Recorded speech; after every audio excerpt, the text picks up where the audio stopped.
मेरा नाम कनिष्का है, मेरी उम्र 20 साल है। लेकिन मेरा मन घोड़े की सवारी करने के लिए मचल रहा है। इसलिए मैंने अपनी वो अपने भाई को दे दी। हाँ, मेरा पहली बार था, इसलिए बहुत दर्द हुआ। एक दिन मैं छत पर बैठी थी, फोन में वीडियो देख रही थी। तभी मैंने देखा एक लड़का एक लड़की के बुक्स पकड़कर दबा रहा था। वह लड़की धीरे धीरे मदहोश हो रही थी।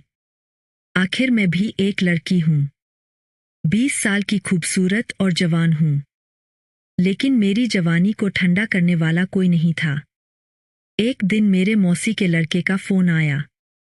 मैंने बोला कौन? तो उसने कहा राहुल बोल रहा हूँ मौसी का लड़का। मैंने कहा अच्छा राहुल कैसे हो आप? राहुल बोला अच्छा हूँ, तुम कैसी हो? मैंने धीरे से कहा तेरे बिना कैसे हो सकती हूँ, पूरे 10 साल हो गए हैं और आज फोन करके याद किया।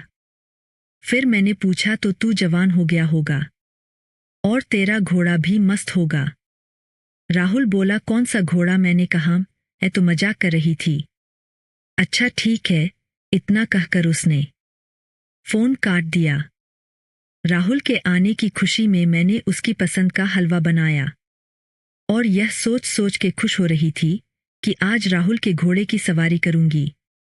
तभी दरवाजे की घंटी बजी। मेरा दिल और तेजी से धड़कने लगा। मैं धीरे से दरवाजे के पास गई और दरवाजा खोला। मैं हैरान रह गई क्योंकि सामने मेरा खुद का भाई संजय खड़ा था। संजय जब 10 साल का था तब वह लंदन पढ़ाई करने के लिए चला गया था। आज पूरे 12 साल के बाद आया है। अरे भाई आप आ गए? भाई बोला अरे तू कितनी बड़ी हो गई है। मैंने बोला हाँ भाई। फिर भाई मम्मी पापा से मिले। मैंने सभी के लिए नाश्ता लगा दिया। फिर मैं अपने अपने कमरे में सोने के लिए चली गई। लेकिन मुझे सिर्फ राहुल का इंतजार था कि वह कब आएगा और मुझे उसके घोड़ी की सवारी करने का मौका मिलेगा। यह सब सोचते सोचते सो गई। अगली सुबह उठी तो मैंने फिटिंग के कपड़े पहन रही थी। तभी बाहर से आवाज आई अरे मौसी कैसी हो? माँ बोली मैं ठीक हूँ। यह सुनकर मैं दौड़ी दौड़ी बाहर आई। जैसे ही मैंने राहुल को देखा तो हैरान रह गई। अब वह राहुल नहीं था जिसके साथ मैं स्कूल में पढ़ने जाती थी और खूब मस्ती किया करते थे। उन दिनों ही हमें राहुल से प्यार हो गया था, लेकिन मैं उसे यह सब कह नहीं पाई थी। आज वही राहुल जवान हो गया था, लेकिन अब मैं भी जवान हो गई थी और उसे छूने के लिए तड़प रही थी। फिर राहुल ने मुझे देखा और बोला अरे कनिष्का कितनी बड़ी हो गई हो। मैं बोली और नहीं तो क्या? अच्छा राहुल चाय पी लो। तो राहुल बोला रख दो, पी लूंगा। फिर मैंने सोचा राहुल को अपने कमरे में कैसे बुलाऊं। फिर मैंने कहा राहुल हमारे साथ आओ, हम आपको अपना कमरा दिखाते हैं।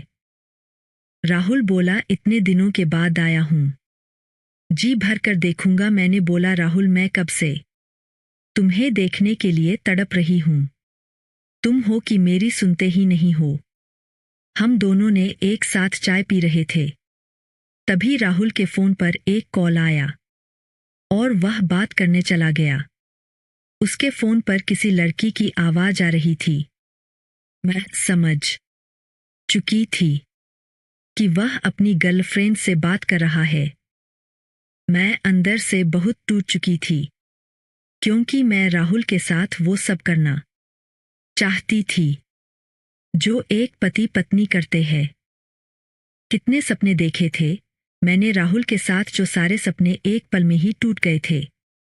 राहुल की चाय पूरी तरह से ठंडी हो गई थी और मेरी आंखों में आंसू छलक आए थे।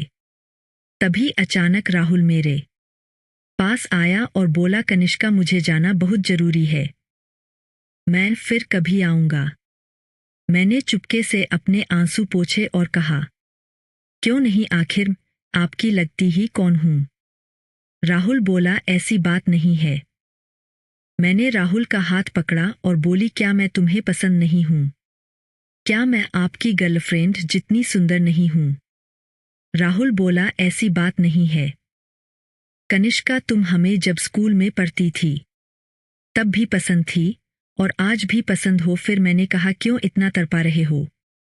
अच्छा जूस पियोगे? राहुल ने कहा दोपहर में गर्मी ज्यादा होती है, मैं शाम को पी लूंगा। मैं बोली राहुल तुम बुद्धू के बुद्धू रहोगे क्या? अरे मेरे संतरों में इतना जूस है कि एक एक बार पियोगे तो मस्त हो जाओगे।